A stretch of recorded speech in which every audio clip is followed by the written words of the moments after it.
Hello friends, how are you? This is the second video of about 1 minute about Iran.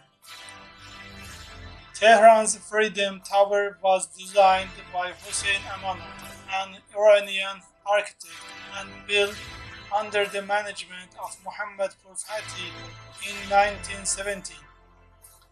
Azadi Tower was designed and built as a symbol of modern Iran and to commemorate the 2500 years celebrations of the Iranian Empire in one of the main squares in the west of Tehran, the former Shahid Square and the current Azadi Square.